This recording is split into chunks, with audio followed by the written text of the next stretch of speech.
Salut tout le monde, c'est Shéliane et bienvenue sur Newspod. Bienvenue. Newspod. Aujourd'hui, nous sommes accompagnés de Eto, un jeune artiste mulhousien. Et à son actif, il a 3 musiques qui s'intitulent Boulevard, Another et Saturn que vous pouvez retrouver sur YouTube. Et dernièrement, il a fait partie du projet de la MV et du Square de l'album C'est nous qui s'intitule XP en feat avec Narf et MCK Prod. En son d'ouverture. Exactement, en son d'ouverture exceptionnel. Alors, pour la petite anecdote, c'est un artiste que j'ai rencontré lors des portes ouvertes du Square et la première impression que j'ai eue de lui, c'est « Ok, c'est qui ?» Parce que je suis arrivée dans le studio même dans lequel on tourne et il rappait.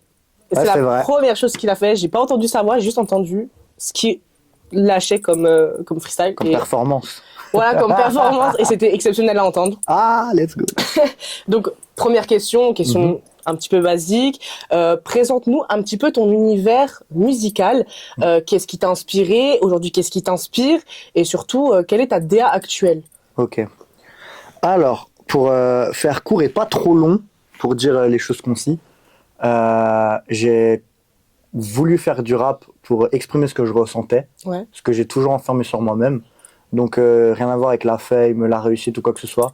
Moi, je voulais juste une échappatoire à la vie en me disant « Ah, je peux écrire, je peux rapper, et ça me fait kiffer. » C'était un peu mon petit jardin secret finalement. Et ce qui a aussi déclenché ça dans ma tête, c'était quand Hit Mile est sorti de Eminem. Le film Hit Mile, ça m'a... Banger au passage. Et en fait, parce que, t'as vu, on a grandi dans une génération où c'est le travail qui prime. C'est vrai. C'est soit t'es à l'école, soit t'es au travail. C'est vrai. Et nulle part ailleurs. Et avec un père très terre à terre, et heureusement que j'avais une maman très rêveuse, très artistique, big up à la maman, gros bisous à toi. Mais en fait, j'ai vu Hit Mile, il me dit, c'est ça que je veux faire, et si je fais pas ça, je serai pas heureux dans ma vie. Ok, donc ça part vraiment du cœur. En fait, le truc de se dire, c'est pas qu'un rêve, c'est ce que je ferais. Tu vois, parce que sinon je me suis dit, mais chanteur rappeur c'est pour des élus, c'est pas pour toi, tu vois ce que je veux dire. Petit, tu te dis je serais caissier, voilà, c'est trop loin, c'est trop grand.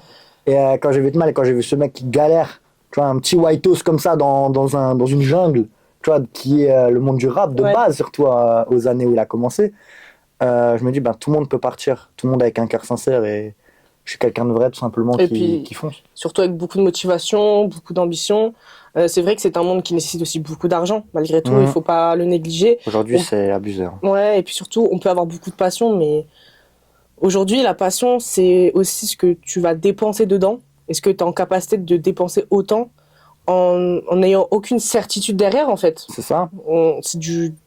C'est à l'aveugle. C'est de l'aveugle. C'est ça, parce que aujourd'hui, dans le rap, en tout cas actuel, mainstream et tout, c'est tous les rappeurs, c'est des petits quartiers.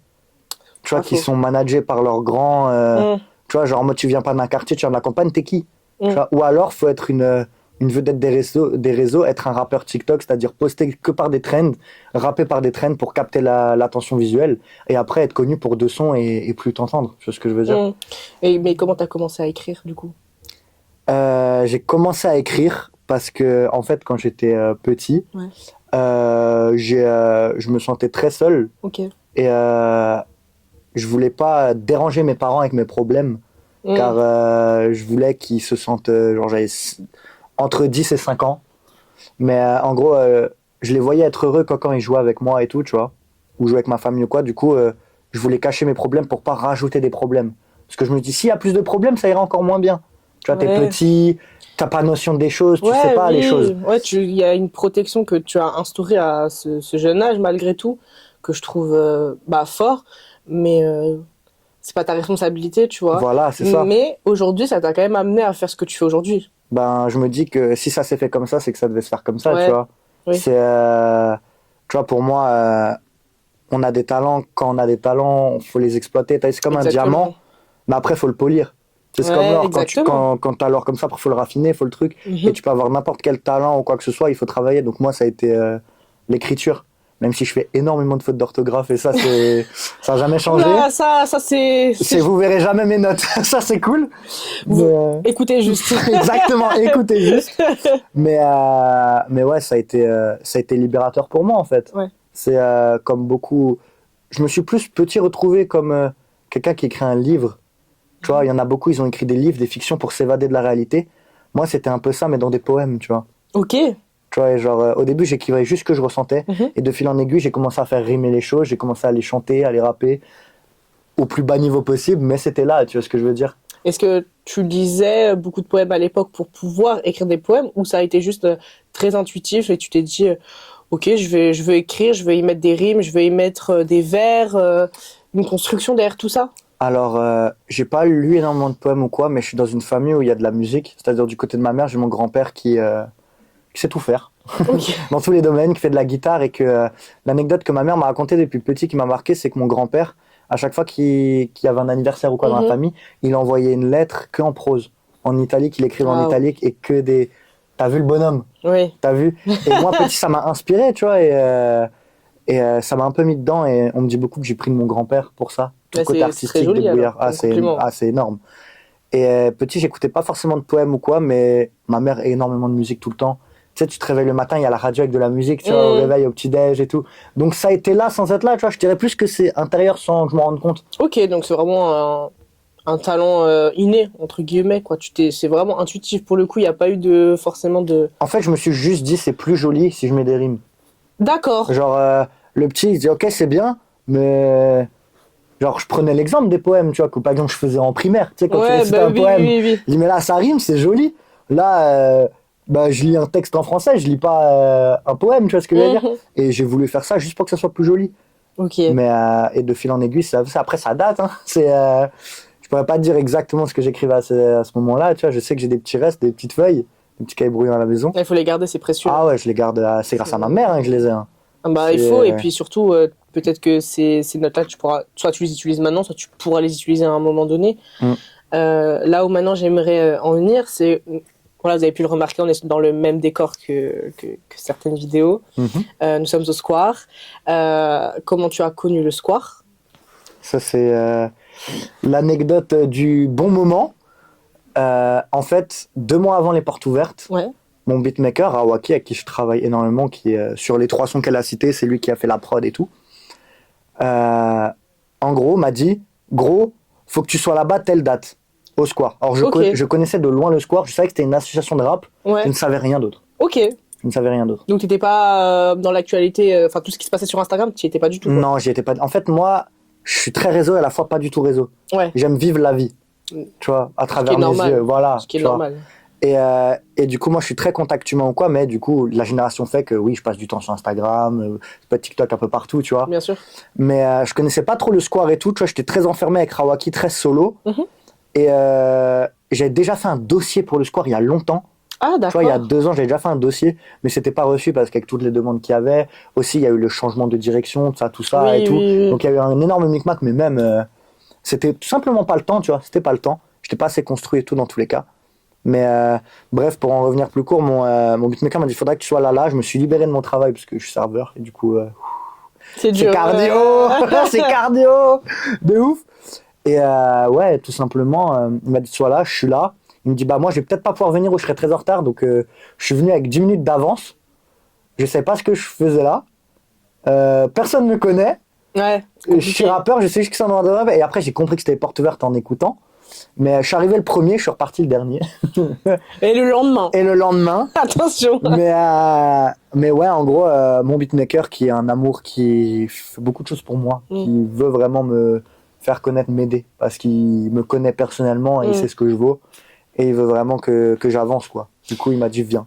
Et il faut savoir que cette association de rap, comme il l'a très bien dit, comme je le dis assez souvent, il y a beaucoup de jeunes artistes. Il y a plusieurs artistes aussi que je vais interviewer, que vous allez pouvoir rencontrer aussi au cours des prochains épisodes. Et pour le coup, j'ai pu à un moment donné échanger avec toi aux portes ouvertes et on parlait d'écriture. C'est la première chose sur laquelle En fait, moi, j'avoue, j'ai écouté. D'abord, j'ai écouté la conversation, j'étais pas du tout conviée. Je me suis incrustée et c'est vrai que, en fait, pendant très longtemps, j'ai cherché son Instagram pour me dire, ok, mais lui, je veux faire quelque chose. Et je sais qu'il y a quelque chose à faire. Et par hasard, on s'est revus. Quand? Je crois on s'est recroisés sur les réseaux. Ouais, alors, t'as trouvé mon Insta. Ouais. Tu m'as envoyé un message parce que du coup, ça m'a mis en story chez Narf et tout. Donc, à Oui, mon avis, t'as dû me trouver là-dedans. Ouais, je crois. Et parce qu'on parlait et tout. Et après les réseaux, Ouais. on s'est revus à l'écoute du projet. Oui, c'est le 30, ouais, c'est vrai. Donc à la sortie de l'album MV X Le Square. Et c'est vrai que c'est une association qui offre quand même beaucoup d'opportunités aux jeunes artistes parce qu'il y a des artistes un petit peu confirmés et il y a des artistes confirmés et ça c'est top, que ça soit dans la photographie, que ça soit dans la musique, dans le rap. Et en fait, les conseils qu'on nous donne sont tellement précieux. Très humain. Et très humains. Les personnes Très ici humain. sont très très humains et c'est juste exceptionnel de bosser ici. Qu'est-ce que le Square aujourd'hui t'apporte réellement et est-ce que tu voudrais éventuellement bosser avec eux sur du long terme? Mhm. Ben, pour moi, ça a été un peu une révélation. C'est-à-dire, quand je suis mon parcours, j'ai toujours été très seul et le rap, c'était ma bulle. Mhm. Et en mode, je me suis un peu construit seul. J'ai regardé plein de trucs, j'ai rappé seul, j'ai freestylé seul, avec des amis de saison, qui après n'étaient plus mes amis, des personnes juste qu'ils étaient là un temps, etc. Et je me suis beaucoup entraîné. Après, je me suis fait 2-3 amis solides avec qui j'ai continué de rapper et tout. Euh, le score, en fait, c'est genre, waouh, t'es pas tout seul. Ouais. Pour passer à la nouvelle étape, il faut que tu Faut du connectes. monde, ouais. Il faut que tu connectes. Tu peux pas te faire tout seul. J'ai pas les capacités, mais t'as vu, je suis dans le truc de personne me connaît. J'arrive, je fais un son. Donc le mec est venu au culot. Tu vois. Ouais, exactement. Comme Ah quoi, ouais. le mec est venu avec du culot, mais en même temps gentil, tu vois. Genre moi, je suis venu, on m'a dit. Petite anecdote quand elle a dit ouais, j'ai vu il rappait. C'est-à-dire que je suis arrivé. On a rencontré Panda, celui-là de l'interview d'avant. Il a dit, tu fais quoi, tu rappes? Je fais oui. Il me fait, bah vas-y, mets une prod, rap. Personne ne connaît. Et j'ai dit oui. Aucune parce que, introduction. Et les seules personnes qui rentrent, on connaît pas, on entend rapper. Et le pire dans tout ça, c'est que les gens parlaient autour. ouais, les gens parlent autour. En fait, il y avait des gens qui écoutaient, des gens qui parlaient. Et je me dis, mais la concentration de dingue que tu as eu à ce moment-là, déjà pour pas te chier dessus, Il y de stress. il y avait un peu de stress, honnêtement. Mais honnêtement, j'ai rien vu du tout. Moi, j'écoutais un petit peu, je parlais aussi avec Panda à ce moment-là. Je n'ai rien vu de niveau stress. Je me suis dit, putain, le mec, genre dingue. Et après, je le retrouve en haut en train de discuter. En train de freestyle. Encore, avec et ça y est. Et en ça, fait, ça a pris. et en fait, top, parce que comme je dis, moi, souvent, il faut y aller au culot dans tout ce qu'on fait. Moi, le square, en soi, je l'ai connu grâce au réseau. J'ai vu qu'il y avait plein de potes à moi qui connaissaient l'endroit. Et je me suis dit, vas-y, ouais, ça peut être un bon moyen pour essayer de faire ce que je veux faire. Donc, l'émission que je vous présente aujourd'hui. Et en fait, les gens kiffent. Genre, ça parle. Et même en dehors, ça parle. Et je vois que ça partage beaucoup. Et en fait, c'est des choses sur lesquelles, moi, ça fait 1 an que je bosse dessus. Je suis trop contente. Mais vraiment, la visibilité du square est dingue. Et Ouais. dingue. Et Franchement. même, tu sais, ça te fait ne pas passer pour un fou. En mode. Et ouais. Tu vois ce que je veux dire? Ouais, en fait, t'es pas tout seul dans ce délire-là. Voilà. Parce Et que à fond. t'es avec ta famille, qui eux, ont fait comme ils ont pu, Ouais. qui chacun ses chemins.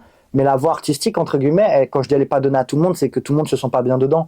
Et quand t'es tout seul dedans, à être dedans, des fois c'est démotivant. Tu sais, t'es tout seul, t'as pas de buzz, il y a ce truc de stat en mode tu sors un truc, ça fait pas de vues, ça fait pas de truc.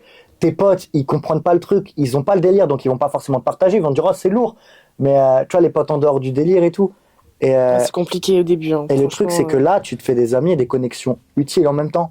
Ouais. Tu vois. Mais ce que je kiffe vraiment ici, c'est que ça passe par l'humain. C'est-à-dire, pour revenir à la question que tu me disais, en mode qu'est-ce que t'attends du square et tout, c'est que évidemment, moi, si je peux vivre ici, je vis ici. Tu vois ce que je veux On dire? vivrait tous ici. Voilà, si je je vous peux le vivre dis. ici, je vis ici. Mais par contre, j'ai du respect. Ils bossent en même temps, ils ont tous un emploi du temps ultra chargé, ils prennent du temps pour moi, ils m'aident, il n'y a même pas eu de galère, de quoi que ce soit, on m'a pas pris des chichis, on n'a pas voulu me voler, on n'a pas voulu m'utiliser, rien du tout, on m'a donné énormément de respect, donc du coup je donne énormément de respect, donc moi je me plais à leur emploi du temps, à ce qu'ils peuvent, évidemment je veux manger entre guillemets, c'est en mode waouh, l'opportunité que j'ai ici elle est dingue, mais par contre je suis pas un gratteur, ça passe par l'humain, et purée, qu'est-ce que je remercie le fait qu'on me donne du temps ici. Ouais. Tu vois. Bah là, on a l'opportunité d'être dans cette pièce. On a l'opportunité d'avoir du matériel pour pouvoir tourner ce type de vidéo, et alors que c'est du matériel qui coûte très cher. Et honnêtement, franchement, un grand merci au Square, un grand merci à Panda, un grand merci à tout le monde, quoi, parce que, comme dit, que ça soit Eto ou que ça soit moi, on est des jeunes artistes et on se développe comme on peut, petit à petit, avec les sous qu'on gagne à côté. C'est vrai que c'est assez compliqué. L'expérience, elle est dingue, et j'ai l'impression, enfin, ces 2 dernières semaines, sachez qu'on est plus ici que chez nous. Ouais, c'est vrai, c'est vrai. Et on passe des soirées. Nouvel an, hein. Nouvel an, il n'y a pas eu de famille, il n'y a pas eu eu d'amis, il y a eu des amis du coup, mais c'était sous thé. Sous travail. sous travail et sous thé, mais. Sous thé, ah ouais, le thé. On a bu que du thé toute la soirée. Mais il y a eu de la production. Il y a eu beaucoup de production. Ça a bossé, en même temps, c'était très humain. C'était top. En fait, on découvre des belles personnes. Ouais. Et là où on nous bassine que le monde de la musique, il est pourri. Alors oui, le côté mainstream, je trouve ça un peu pourri. Mais en fait, il y a des gens, ils se la donnent pour permettre à d'autres de pas avoir leur galère. Ouais, c'est pas faux. Pas avoir leur ça galère. Aussi, oui. Tu vois ce que je veux dire? Et moi, je remercie MCK, Narf, Panda, pour l'instant, les 3 personnes que j'ai le plus côtoyées ici et qui vraiment ne se rendent même pas compte pour eux, ils disent vas-y, on va donner un peu de crédit, on va te mettre bien, mais ne savent même pas à quel point pour moi ça compte. Bah, c'est comme quand moi j'ai fait les portes ouvertes et que j'ai un petit peu parlé de ce que je faisais, que j'ai voulu interviewer Narf.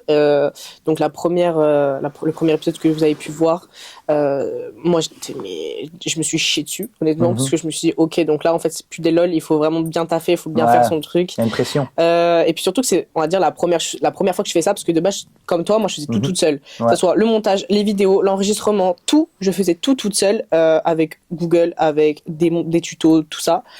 Et là, en fait, de déléguer un petit peu des postes, tels que par exemple la caméra, tels que les micros, etc. En fait, c'est stressant parce que c'est pas ton matériel, donc il y a une responsabilité que tu as en plus de ce que tu dois faire. Et en même temps, tu te dis, mais ok, donc tu passes un step qu'en fait, tu t'es dit, courant d'année, tu n'aurais pas pu, enfin, tu l'aurais pas imaginé, clairement. Tu vois. Et c'est pour ça qu'en fait là la question qui va suivre, c'est dans le j'ai fait mes devoirs. C'est que ça soit au square, donc dans l'univers musical bien évidemment, qu'est-ce que tu attends du rap? Waouh, comment dire ça? J'attends pas quelque chose du rap, tout simplement parce que c'est un art qui était là avant que je sois là et qui sera là sûrement après, ou différent, ou peu importe le futur ce qu'il donnera. Mais moi, c'est plus qu'est-ce que moi j'ai apporté au rap. Ok. Tu vois. Et qu'est-ce que tu as apporté au rap? Voilà, moi je suis le mec qui était dans sa chambre, qui a un rêve, qui va avancer, et qui a dit un jour, c'est pas un rêve, c'est devenu un objectif. Et pour moi, en fait, c'est bien évidemment, tout a commencé sur le fait d'avoir ma bulle et d'avoir une passion qui me fait kiffer. Et après, évidemment, moi je me dis, un de mes rêves, c'est moi je veux pouvoir vivre de ce que j'aime. Ok. Tu vois, avoir cette grâce, ce mérite, ce don, enfin tout ce que tu veux, waouh, je me lève le matin, je kiffe ce que je fais. Je peux être KO, je peux être n'importe comment. C'est pas donné à tous C'est pas donné à tous. Mais tous ceux qui ont fait ça, ils se l'ont donné, tu vois. En général. Ouais, beaucoup. Il y en a, faut se le dire, il y a beaucoup d'artistes ici, mais ils en ont chié. Moi, j'ai pu faire plusieurs studios, j'ai pu voir les envers du décor parce que autant il y a des sons que vous kiffez qui sortent et qui est trop cool, ok, mais la production elle est longue, très longue. Il y a des heures de sommeil qui sont perdues, il y a vraiment du temps consacré à tout ça, des nuits consacrées à tout ça.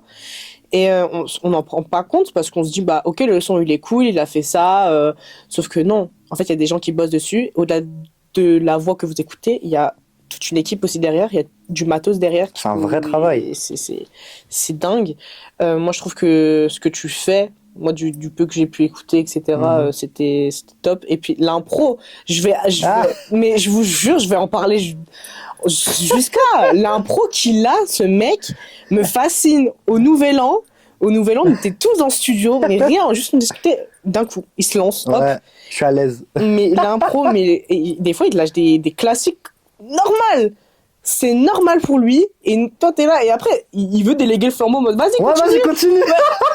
On n'a pas tous cette capacité de. C'est trop drôle, mais en mode ça, l'impro, par rapport à l'impro, c'est comme je disais à Narf avant qu'on tourne et tout, en mode l'impro c'est venu comment?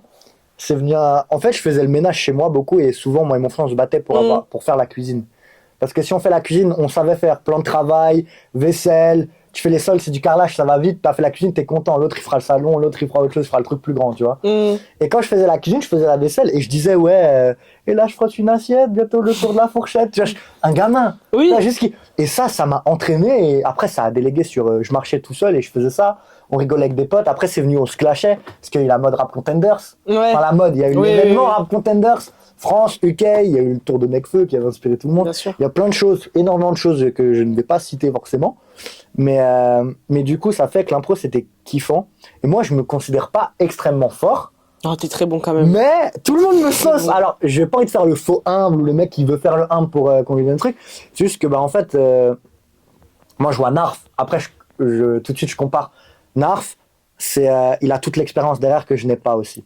Tu vois, il a le temps, ça fait des années qu'il est dedans. Oui, bien sûr. Et du coup, voir que quelqu'un de ce niveau, quelqu'un d'un gros niveau, m'estime en termes d'impro, ou comme tu vois, il est bon, ça me confirme, tu vois, et genre...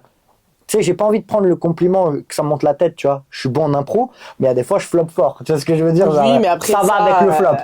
Ça va avec surtout l'impro, quoi. À un moment donné, si on est trop fort en impro, c'est qu'on n'a plus rien à offrir aussi. Genre, je sais pas, demain, tu me dis, ouais, tu vas Rap Contenders. Et comment je vais faire? Misère. Je vais y aller. Parce que je peux me faire caca dessus, tout ce que tu veux. Faut que je le fasse. Ouais. Cette opportunité sera là qu'une fois, tu vois. Donc j'irai. Mais je me dirais comment je vais clasher, surtout avec mes valeurs. Tu vois. Je déteste insulter pour rien.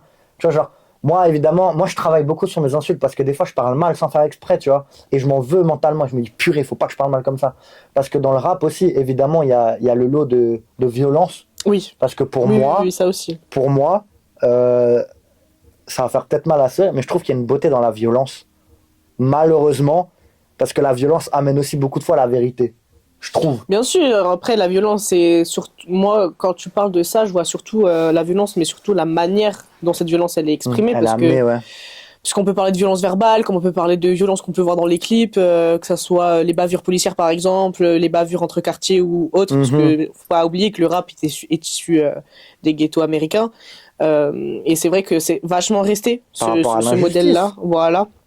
Mais ouais, la violence dont de comment on va prononcer certaines vérités, c'est vrai que ça y a beaucoup de rappeurs qui aujourd'hui ont tout leur mérite pour ça, quoi. Et même aujourd'hui, juste Kerry James, je suis désolé. Bah voilà, je vous invite tous à regarder le documentaire de DJ Mehdi sur YouTube.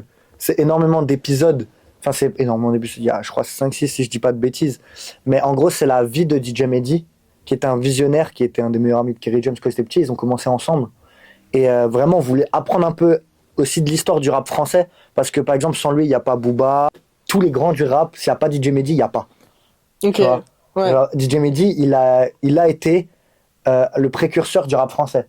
Grâce à lui, ça a fait Booba, tu vois. Genre, je te dirais Booba, hein. Genre, j'ai appris en plus une news sur Booba, sur son nom, apparemment. Eliafa Non, non. Il aurait demandé à Chantal Goya, je sais pas si tu connais, d'utiliser le nom Booba en tant que nom artiste. Et, quoi? Et c'est elle qui l'a dit en interview. Incroyable. La folie, la folie du bail.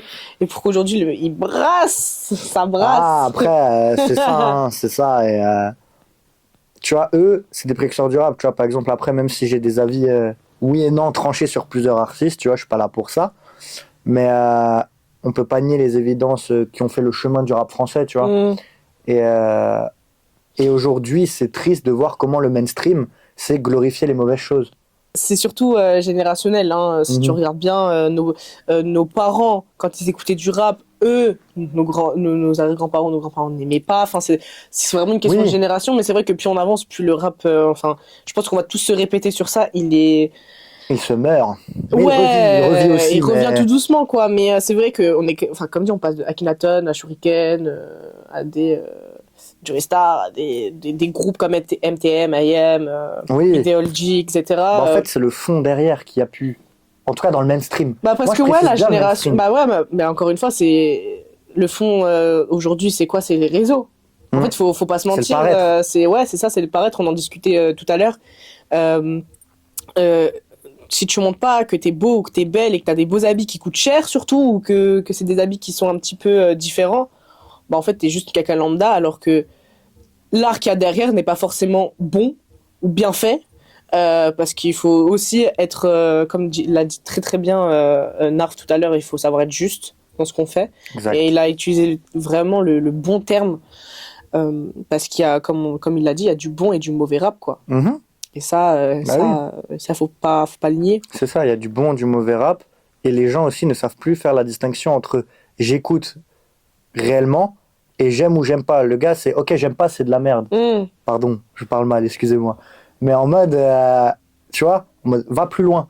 Tu vois, ce que j'ai aimé par exemple quand on parlait de Narf, c'est qu'il a dit j'ai pris les vagues, alors j'ai écouté. Je prends le temps d'écouter et de dire oui, ça j'aime pas, mais c'est bon. Objectivement, c'est fort. Ouais. Mais j'aime pas. Les gens aujourd'hui, notre génération, ont beaucoup de mal avec ça.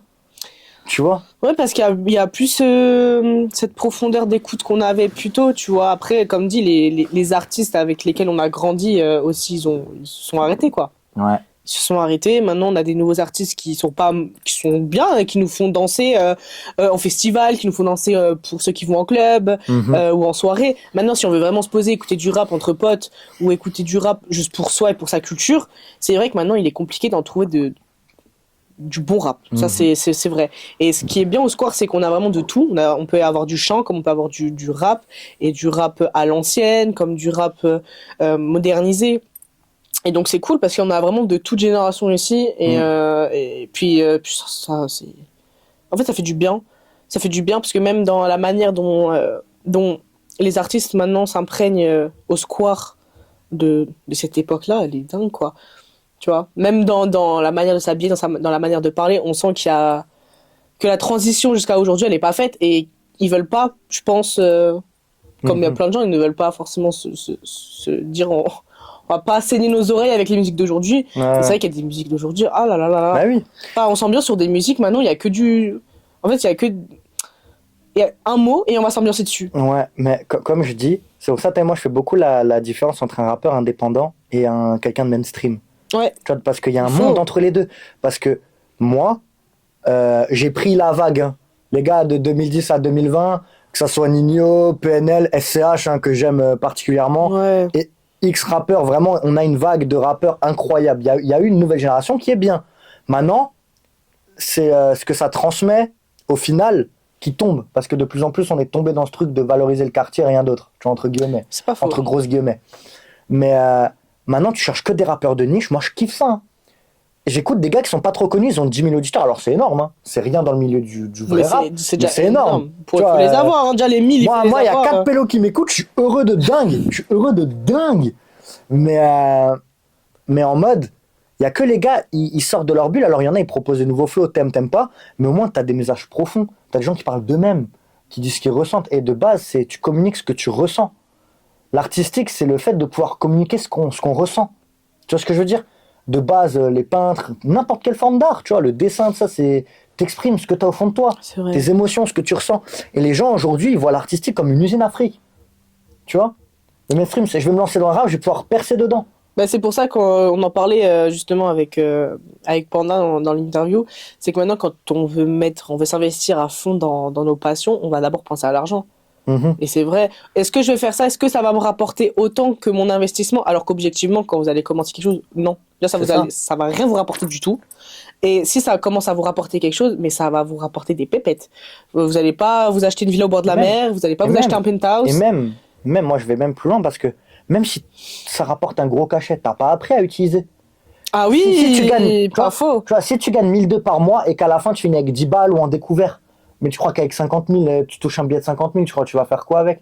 Tu vas flamber. Gérer son argent, c'est pur et dur. Pour moi... Surtout qu'on a beaucoup d'argent. Ouais, moi, je dis tout vient un moment, mais tout vient un moment où tu peux le recevoir. Pour moi, Dieu va pas m'accorder d'être vraiment riche si je vais m'écrouler avec. Tu vois ce que je veux dire? Oui, parce qu'il y a une forme aussi de maturité à avoir. Voilà. L'argent, c'est soit tu sais où l'investir, soit tu sais comment gérer cet argent, soit tu sais pas. Et c'est vrai que il y a beaucoup de... C'est pour ça qu'en fait, il y a toute une équipe derrière un artiste aussi. Hein. Parce que ce serait trop facile, les gens toucheraient de l'argent, ils le claqueraient dans tellement de choses inutiles. Bon, il y en a, c'est pas... C'est déjà un peu le cas. Mais ouais, non, l'argent, alors, c'est très dur à avoir, mais c'est très dur de le garder. Et c'est très facile de le perdre. C'est pas pour rien que... Il y a des hommes, moi j'ai écouté beaucoup de gens qui parlent leur fortune, tu sais, ceux qui ont créé leur propre fortune. Les plus gros problèmes viennent avec ceux qui ont plus d'argent. Oui. Genre, plus t'as d'argent, plus t'as de problèmes. Ouais. Et ça, les gens se rendent pas compte. Mais après, l'industrie de la musique, c'est ça. Hein. C'est que de la thune. Ils voient par ça. C'est ça. Et en fait, ça qui est dommage, parce que moi, déjà, je trouve que je suis un rescapé de ma génération, avoir grandi avec des bonnes valeurs. Ouais. Parce que ça passe par l'éducation, quoi, mais on va pas trop s'éloigner. Mais tu vois, j'ai vu 8 Mile. J'ai cherché derrière, j'ai parlé à mon père qui écoutait du old school. Je parle à ma mère qui, elle, écoute beaucoup de variétés, que ce soit française, américain. Je sais pas, j'ai Abba qui me vient en tête parce que ma mère, elle kiffe ça, tu vois. Et moi, il y a des sons que je kiffe, tu vois, aussi. Non, c'est le cadre, encore une fois. Oui, il y a l'éducation parentale qui rentre en compte. Comme on le disait aussi, il y a l'éducation musicale.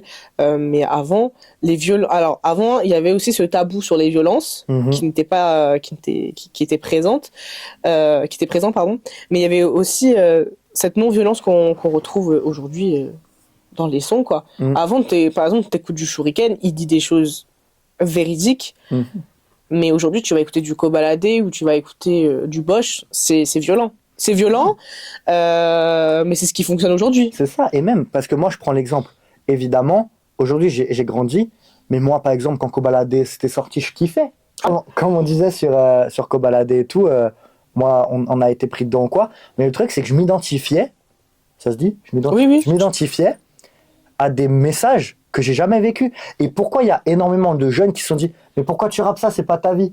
Mais parce que toi, à toi de diriger vers ça. Pourquoi tu fais genre tu vends de la drogue, gros, tu t'appelles Théo Parce qu'on a aussi romantisé les quartiers, la drogue, l'alcool, toutes ces consommations illicites et qui font nous perdre conscience de certaines réalités. Clairement.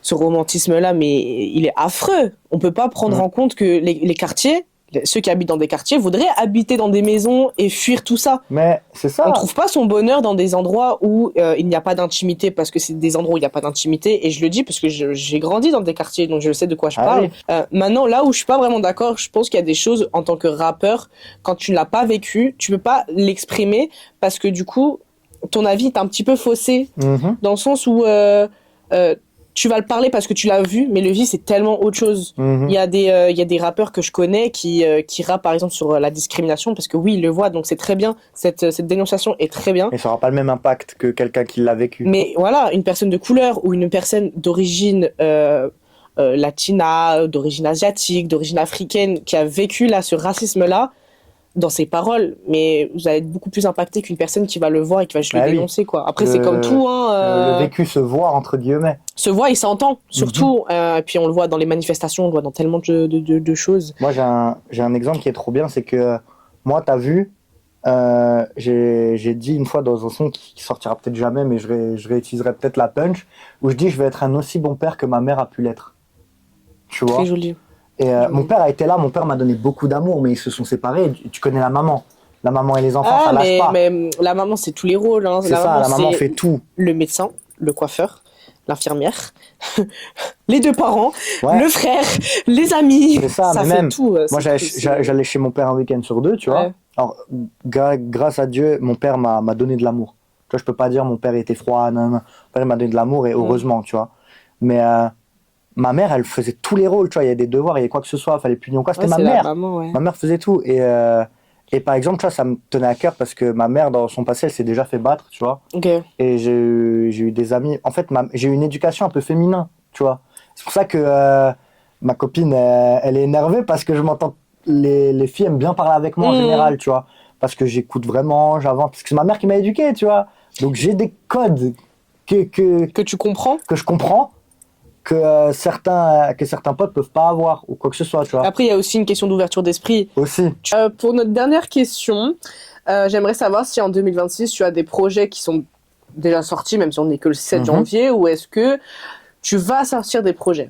Alors, pour fin janvier, j'ai un titre qui va sortir sur les plateformes qui s'appelle Soldat, qui va être incroyable, et j'ai pour projet de le clip. Donc, si tout se passe bien pour 2026, ça, c'est sûr et certain, ça va arriver. Et après, prendre une réelle place au sein du square, quoi, sans forcer, sans quoi que ce soit, si ça se fait que c'est bien amené. Si on me propose aussi, je vais pas arriver et dire bah j'ai ma place, même si j'ai prouvé. Bien sûr, trop cool. Et me créer réellement une communauté. Ça va se faire tout doucement. Je pense c'est bien parti là, 2026 pour tout le monde. C'est ça. Donc je te le souhaite. J'espère que vous lui souhaitez aussi. Souhaitez-le moi. Et en tout cas, vous pouvez retrouver ses réseaux en description. Vous pouvez aussi retrouver sa chaîne YouTube en description, si vous souhaitez. Le Spotify, Apple Music, Deezer, je suis partout. Hein. Voilà. tout en description.